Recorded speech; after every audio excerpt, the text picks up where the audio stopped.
देखिए, जलाने वाला मामला जो बताया जा रहा है कि किसी लड़के ने जलाया है, ये गलत बात है। किसी लड़के ने नहीं जलाया है, बल्कि लड़का और लड़की दोनों ही प्रेमी जोड़ा थे। मुझे ये बात आज से 2-3 दिन पहले पता चली है।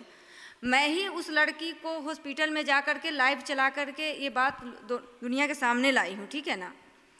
और मैं ही उसको डॉक्टर से छुड़ा करके और डॉक्टर के यहाँ पैसे दी हूँ। अभी भी 80,000 रुपये सिविल हॉस्पिटल में हाजीपुर में देना है। मैं ही उसको डॉक्टर से छुड़ा करके ले गई थी वहाँ पटना PMCH।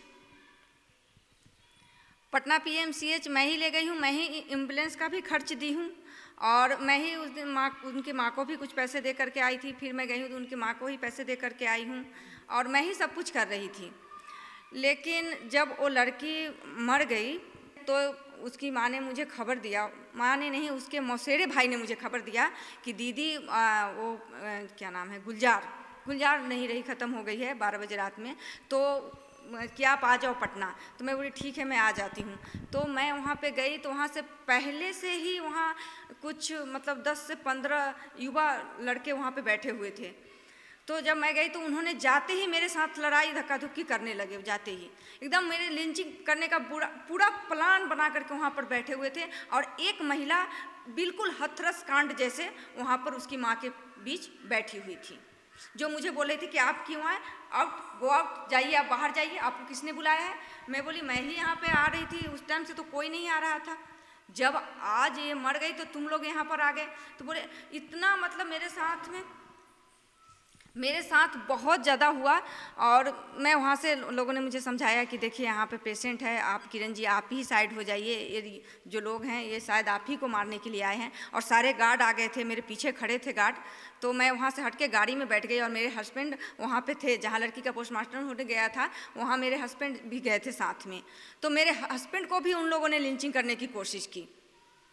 और उससे पहले 2-3 दिन पहले से मुझे खूब धमकी दे रहे थे, मेरे साथ गाली गलौज कर रहे थे, बोल रहे थे कि तुम्हें इसमें फंसाएंगे हम बोले मुझे तू क्यों फंसाएगा। तो बोले थे कि तुम्हें तो हम ज़रूर फंसाएंगे कि तुमने विनय दुबे को क्यों नहीं मुंबई ले जाने दी। लेकिन मैं उसकी माँ को मैं बताई थी, मेरे पास में कॉल रिकॉर्डिंग भी है। उनकी माताजी को मैंने बताया कि अगर कोई आदमी आता है और कहता है कि आप मेरे साथ मुंबई या दिल्ली चलो, मैं बेहतर इलाज करवाऊंगा और रिस्क ले सकता है और लेता है, तो आप बिल्कुल ले जाइए उनको। तो उनकी माताजी ने कहा कि मेरी बेटी की ऐसी हालत नहीं है कि मैं दिल्ली मुंबई ले जाऊँ, और मैं कहाँ भटकती फिरूँगी। पूरा कॉल रिकॉर्ड है मेरे पास में, अगर किसी को चाहिए तो मैं भेज दूँगी उसको। उसके बाद तो जो हुआ वो आप लोग के सामने है। कई आरोप भी लगाए गए हैं आपके ऊपर कि जो आपने उनके नाम से जो फंड रिलीव कराया था वो आपने उनके अकाउंट में ना बुलाकर आपके अकाउंट में बुलवाया। जी, मैंने ही उनका अकाउंट नंबर डलवाया था हाजीपुर से।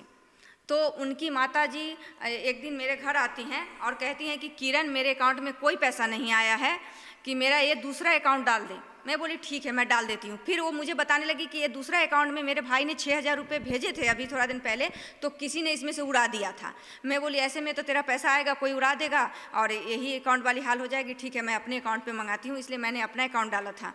उसमें सभी लोग ने पैसा डाला है, वो पूरा डिटेल है, मैं तो डाल रखी हूँ ऑलरेडी सोशल मीडिया पे। और अगर किसी को चाहिए तो मैं वो भी भेज दूँगी। मैंने किसी का पैसा नहीं किया, मैं कभी झूठ नहीं बोलती, मैं सच के साथ जी रही हूँ और सच के साथ ही चलूँगी। दूसरी एक चीज़ ये भी आती है इसमें कि आप जैसे कह रहे, जैसे उनके परिवार वाले हैं, उनकी माता हैं, उनका कहना ये है कि वो जो दो दोषियों का नाम बता रहे हैं, और आपका कहना है कि वो लड़की ने खुद ही जो है अपने आप से आग लगाया है।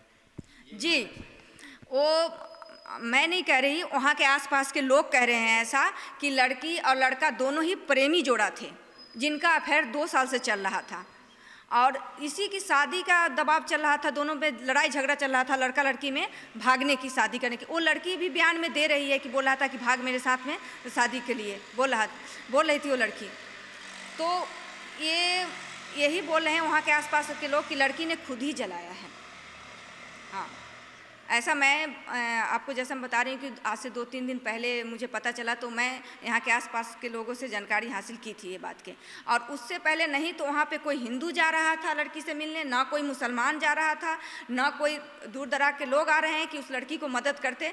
और आज जब हमने इतना किया तो हमारे ऊपर ब्लेम लगाया जा रहा है। ऐसे में तो इंसानियत इसी तरीके से मरती रहेगी और कोई बढ़ कर के मदद नहीं करेगा किसी का। क्या लगता है आपको इस सारे मामलों को हिंदू मुस्लिम के नाम पर बनाया जा रहा है? हाँ, ये सब पीटीएफ वाले कर रहे हैं, वो उन्हीं के गुंडे ये सारे हैंडल कर रहे हैं और वही सब हिंदू मुसलमान का रूप देने की कोशिश कर रहे हैं। पीटीएफ कौन? ये पीडीएफ वाले हैं जो ये क्या बोलते हैं, यूपी में जो हुआ था हथरस कांड, ये वही बंदे हैं सारे। अगर पीएमसीएच में जाकर के सीसीटीवी खंगाला जाए तो वो सब सामने आ जाएंगे।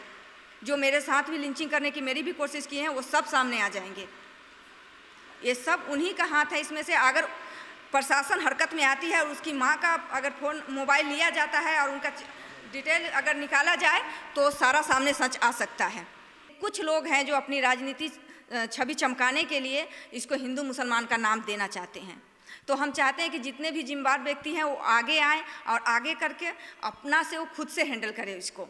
नहीं तो इसको कुछ जो है झोला छाप लोग वो अपनी राजनीतिक छवि चमकाने के लिए इसको हिंदू मुसलमान का रूप दे करके दंगा भी करवा सकते हैं। ऐसा मैं लाइव आकर के बता चुकी हूँ और आगे हो सकता है तो ऐसा हो भी जाए।